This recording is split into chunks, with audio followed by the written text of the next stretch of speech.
Najib, Najib oh bosku, apa malu bosku. Najib masih tetap jadi liability kepada negara. Apabila UMNO BN menang dalam PRN Melaka dan yang terkini dalam PRN Johor, ada beberapa pihak dengan agak cepat menyimpulkan bahawa kritikan pembangkang khususnya Tun Mahathir ke atas YB Pekan dianggap tidak relevan lagi. Meskipun saya hormati pendapat para penganalisis politik yang pandai dan bijaksana tersebut, jujurnya saya juga hampir nak tergelak apabila membaca analisa dan kesimpulan mereka. Mungkin analisa mereka ada kebenarannya jika meneliti sekali lalu kemenangan UMNO BN khususnya di PRN Johor.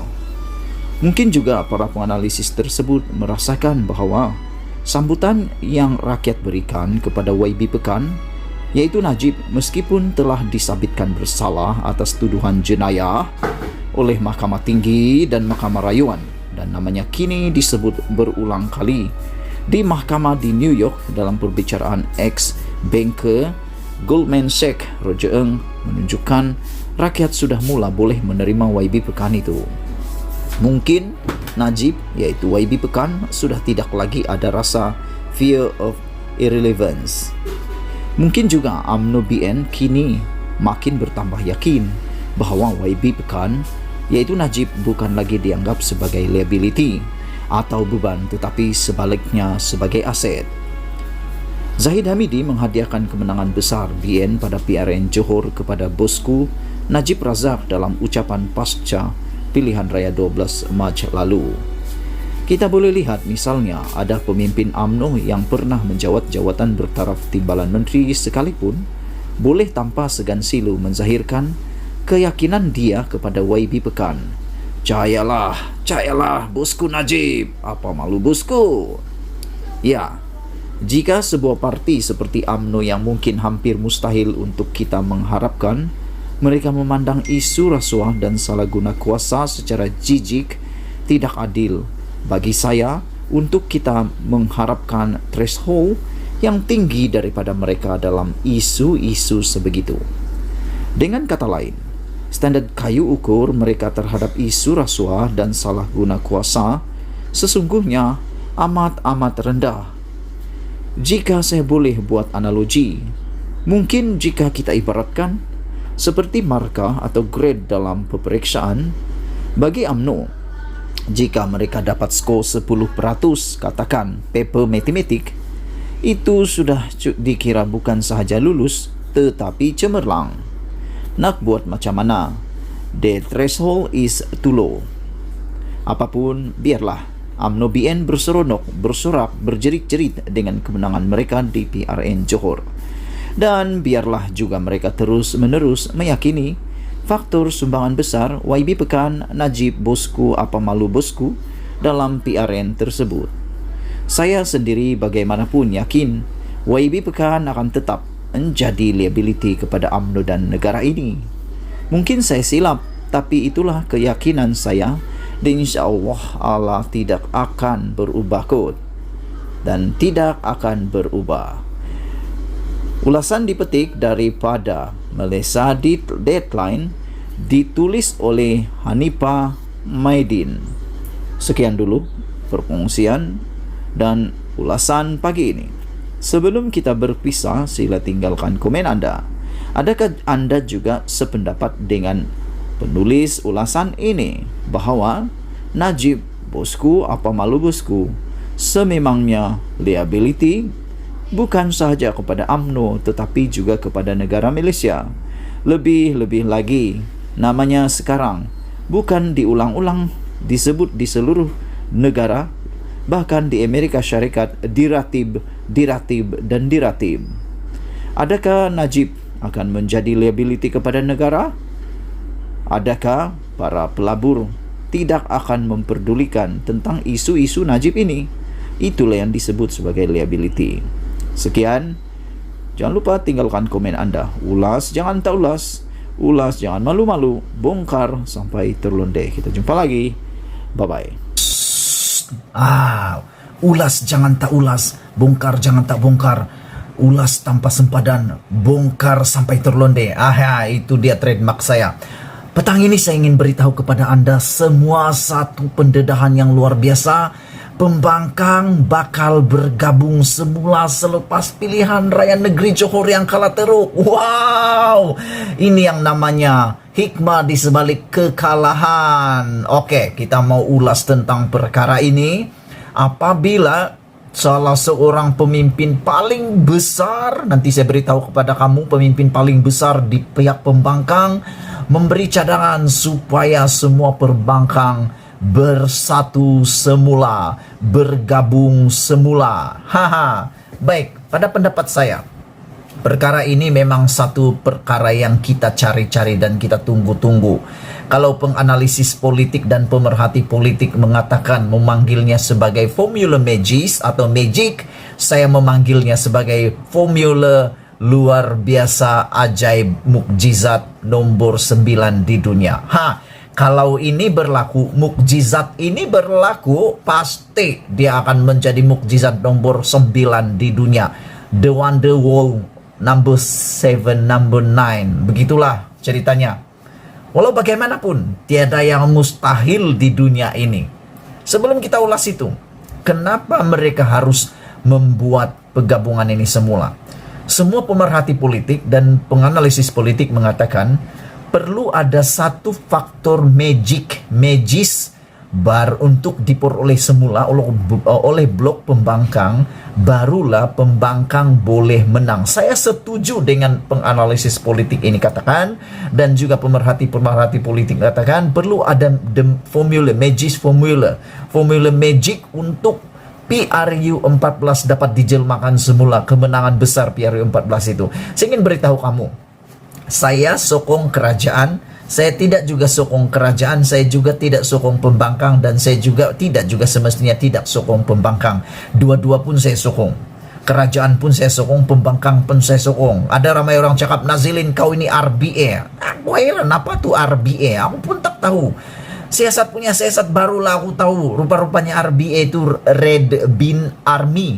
Untuk makluman kamu semua, walaupun baju aku nih baju Manchester United dan berwarna merah, aku bukan RBA. Aku orang Malaysia, aku orang Sabah, saya orang Sabah. Aku menyokong kerajaan yang terbaik. Jadi aku sokong kerajaan, aku pun sokong pembangkang. Kenapa aku suka? Kenapa aku gembira? Kenapa saya gembira bila pembangkang bergabung? Karena kita perlu semak imbang yang kuat. Kalau pembangkang lemah, maka kerajaan akan tersenang-senangnya membuat keputusan dasar yang tidak menguntungkan maupun perkara yang sambilewa. Tapi kalau semak imbang kuat, pembangkang kuat, semak imbang ini kuat, maka kerajaan atau rakyat dapat faedah yang sangat besar. Jadi untuk menang, saya setuju dengan pemimpin besar ini katakan perlu pembangkang tulin bergabung semula. Istilah definisi pembangkang itu adalah tulin katanya, dan beliau menolak untuk Perikatan Nasional bersama dengan pembangkang tulin itu. Menurut pemimpin pembangkang paling besar, paling banyak parti kerusi menang di seluruh Malaysia di pembangkang ini, beliau katakan sudah waktunya untuk bergabung semula, untuk pembangkang tulin dan dikecualikan Perikatan Nasional. Aku terfikirlah lepas nih Perikatan Nasional nak buat apa lagi kalau dia hanya solo. Susah juga bergerak solo kan Perikatan Nasional. Tapi tak apa, mereka ada PAS dan mereka ada gerakan. Oke lah, tak apa, itu cerita lain. Tapi ceritanya Mbak petang ini, saya setuju kalau mereka bergabung semula. Dan isu yang seterusnya yang ingin saya katakan adalah seperti pemimpin PH ini yang mengatakan berhenti menyalahkan undi peratusan yang rendah menyebabkan kekalahan pada PRN. Melaka pun itu antara alasannya, Sarawak pun itu antara alasannya, dan Johor pun itu antara alasannya. Adakah Anda sadar bahwa apabila Anda cakap tentang peratusan pengundian yang rendah ini dijadikan faktor kekalahan dan kesalahan, Anda sedang menuding kepada rakyat. Adakah rakyat yang bersalah? Tidak, rakyat punya pilihan. Itulah namanya pilihan rakyat. Itulah nama demokrasi. Yang mana rakyat bebas mau hadir atau tidak mengundi, itu haknya.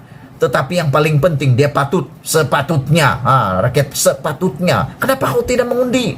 Mengundilah, mengundi. Itu tanggung jawab kamu, bukan marah geram aja. Oke. Sepatutnya berhentilah menyalahkan rakyat yang tidak turun mengundi. Berhentilah berbuat seperti itu. Karena yang punca yang perlu diperbaiki dengan segera bukan turun mengundi, bukan rakyat yang bersalah itu, tapi kembali kepada isu utama dalam parti gabungan politik itu. Kata pemimpin ini, siapa lagi kalau bukan Lim Guan Eng. Mungkin Anda benci dia, mungkin Anda tidak suka dia, mungkin Anda tidak setuju dengan dia, terpulang. Tapi saya setuju dengan apa yang Lim Guan Eng cakap ini. Perlu parti pembangkang bersatu semula dan berhentilah menjadikan peratusan mengundi rendah itu sebagai alasan untuk kamu mengatakan ini puncak kekalahan. Dikatakan perlu difikirkan semula. Puncak kekalahan ini, puncak utamanya harus dicari, yaitu ketidakkerjasamaan, ketidaksepaduan, dan ketiada sikap bekerja sama yang perpaduan antara parti pembangkang itu. Kita lihat, ini bukan cerita tentang pecah undi saja. Saya tidak merujuk kepada pecah undi petang ini, karena ada orang cakap, bukan pecah undi sebenarnya. Sebab kalau pecah undi, mau lawan sebenarnya, lawan ikut blok Barisan Nasional, Perikatan Nasional, dan juga PH. Jangan gabung PH dan PN, sebab PH dan PN mereka bukan sebulu. PN dia adalah separuh kerajaan, separuh pembangkang. Hanya satu yang tulen, yaitu PH saja yang tulen sebagai pembangkang, kata pemerhati politik yang lain. Saya agak setuju juga, tapi bukan 100%. Baik, kalau begitu, sudah tiba waktunya parti-parti politik dalam pembangkang bersatu dalam satu perpaduan. Sebagai contoh, menurut Lim Guan Eng dalam PRN Negeri Johor, apa yang berlaku, perbincangan yang baik pun tidak sampai. Guna logo pun berbeza, mengelirukan rakyat. Bahkan pemilihan calon menteri besar Johor pun tidak ada kesepakatan. Tak tahu nak pilih siapa. PKR dengan logonya, DAP dengan logonya, Amanah dengan logonya. Nah, sekarang ini persoalannya nak pilih siapa. Rakyat tersesat-sesat, entah tersesat sampai kemana, sesat di Gunung Kinabaluut. Jadi sekarang ini betul lah seperti Lim Guan Eng cakap, perlu kembali semula kepada jalan yang asal, perpaduan. Seperti pepatah Melayu katakan, bersatu kita teguh, bercerai kita roboh. Itu yang perlu difikirkan, bukannya mempersalahkan pengundi yang tidak turun mengundi. Saya pikir kalau ini berlaku, ini satu berita buruk buat Barisan Nasional. Menang 3 PRN tidak apa, tapi kalah dalam PRU 15 ini berita buruk. Kenapa? Dalam PRN kuasanya hanya di negeri, tapi PRU kuasanya di Putrajaya. Saya pikir tiada mustahil. Kalau kamu cakap, Nazilin itu hanya sembang kari, saya cakap, kari pun boleh jadi manis tahu kalau terlebih gula. Betul.